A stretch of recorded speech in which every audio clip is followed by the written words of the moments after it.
दोस्तों आज के इस वीडियो में हम बात करने वाले हैं कि क्यों पाकिस्तान और चाइना भारत के प्रधानमंत्री श्री नरेंद्र मोदी जी को फिर से प्रधानमंत्री देखना चाहती है। ऐसा क्यों है, आइए इस पूरे वीडियो के अंदर इस मसले पर डिस्कस करते हैं। दोस्तों काफी लोग इस बात को सुनकर हैरान होंगे कि पाकिस्तान के ऊपर भारत ने बालाकोट स्ट्राइक की थी, फिर क्यों पाकिस्तान के जो लीडरशिप है वो भारत के प्रधानमंत्री श्री नरेंद्र मोदी जी को फिर से पीएम देखना चाहते हैं। और यही हाल चाइना का है।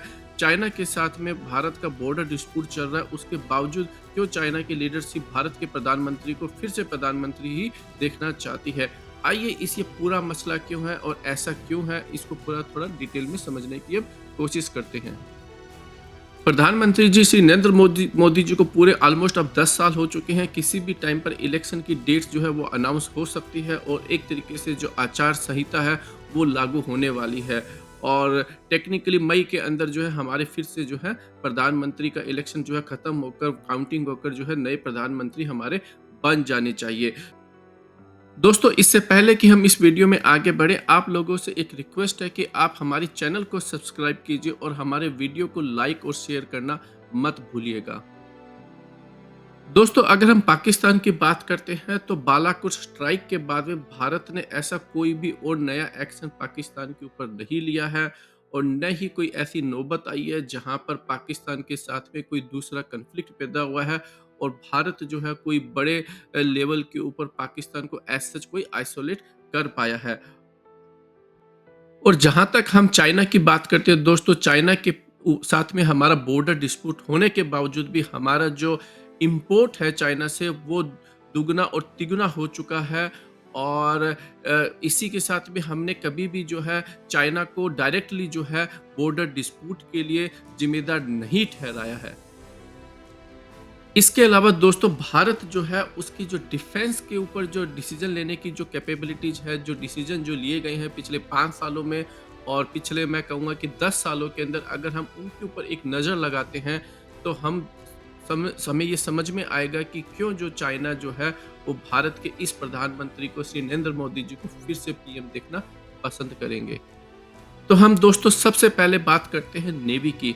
इस पर्टिकुलर सरकार ने दोस्तों पिछले 10 साल के अंदर हमारा जो इंडिजिनियस आईएनएस विक्रांत क्लास का जो एयरक्राफ्ट कैरियर है वो बनकर तैयार हो चुका था।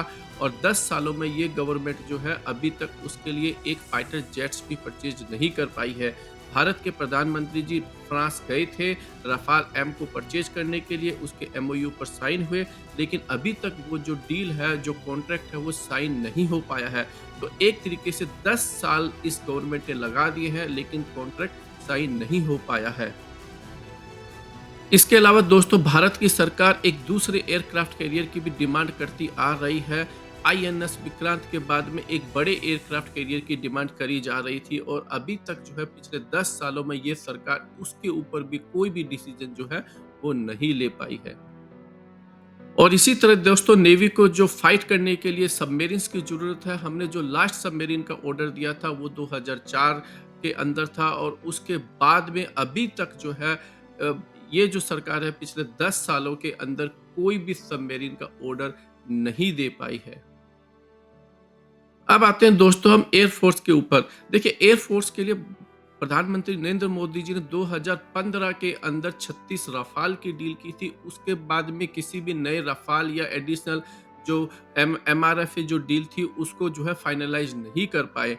और इसके अलावा भारत की सरकार ने जो ऑर्डर दिए थे 83 तेजस LCA-MK-1A के, जो कि पहले से ही एक तरीके से ये भारत के अंदर एयरक्राफ्ट बन रहा था।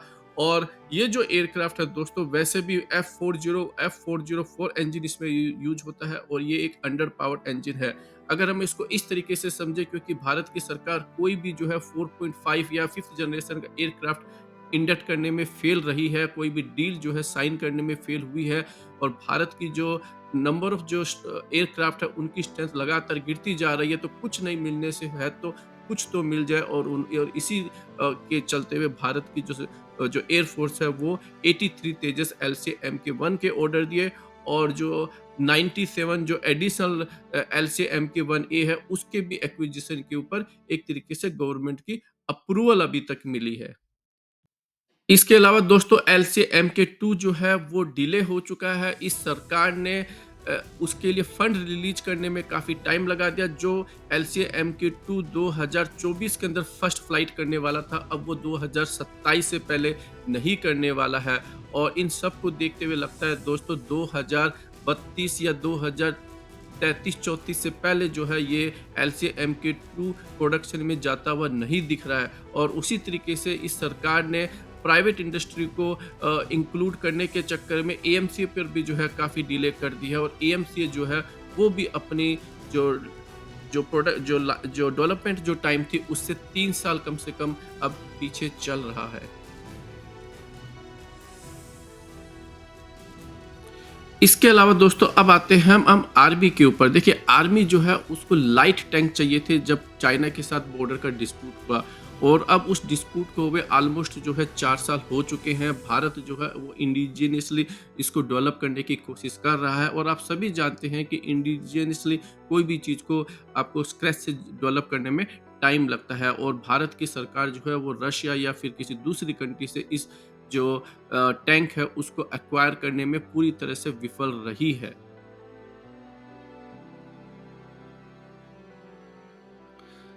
इस तरीके से दोस्तों अगर हम ये देखते हैं कि तो भारत की सरकार जो है वो कोई भी ऑफेंसिव वेपन परचेज करने के अंदर बिल्कुल ही फेल रही है।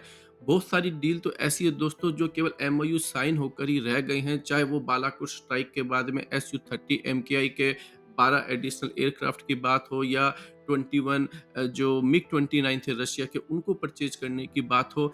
ये सारी डील जो है अनाउंस करने के बाद में भी कभी भी जो है कॉन्ट्रैक्ट लेवल पर नहीं पहुंच पाई है।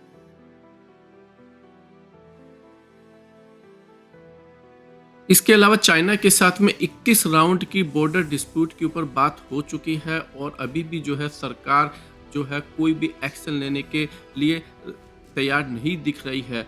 और न ही भारत की ऐसी कोई प्रिपरेशन दिखती है, ऐसी कोई भी ऑफेंसिव प्रिपरेशन नहीं दिखती है जिससे कि ये लगता हो कि भारत जो है उसको चाइना की जो मिलिट्री है उसको अपनी बॉर्डर से हटा दे। देखिए ऑलरेडी 4 साल हो चुके हैं और अब चाइना भी ये समझ चुका है भारत के अंदर ये कमजोरी है। भारत की सरकार जितनी बातें करती है और भारत की जो मीडिया है इस पूरे मुद्दे के ऊपर जो है वो सरकार का साथ दे रही है और पब्लिक को जो है कोई भी तरीके से सच्चाई नहीं बता रही है। इनफैक्ट इसके ऊपर कोई भी डिबेट देखने को आपको नहीं मिलेगी। तो इस तरीके से उसको पता है कि अगर ये सरकार पिछले 4 साल से कोई एक्शन नहीं ले रही है तो आगे भी जो है ये कोई भी एक्शन नहीं ले पाएगी। और इसकी जो एयरक्राफ्ट को ऑर्डर करने की कोई भी जो ऑफेंसिव जो वेपन्स चाहिए उसके अंदर भी डिसीजन मेकिंग के अंदर ये सरकार पूरी तरह से विफल हो चुकी है। तो आप बताइए दोस्तों फिर कौन सी ऐसी कंट्री होगी जो भारत के इस प्रधानमंत्री को नहीं चाहेगी, जिनको पता है कि ये जो प्रधानमंत्री है जितनी बड़ी-बड़ी बातें करते हैं उतने एक्शन नहीं ले पाएँगे। और दोस्तों हमने जो है एक यूपीए और ये जो गवर्नमेंट है इनके 10 साल के ऊपर डिफेंस की कौन-सी डील हुई है उनके कंपैरिजन के लिए भी हमने एक वीडियो बनाया हुआ है। आप हमारे चैनल पे जाइए और उस वीडियो जो है उसको देखिए। आपको जो है एक-एक डील के बारे में जो है आपको उसकी पूरी समरी मिलेगी और आपको जो है पता चलेगा कि कैसे जो है इन दोनों सरकार के बीच में कौन-कौन सी डील हुई और कैसी डील हुई।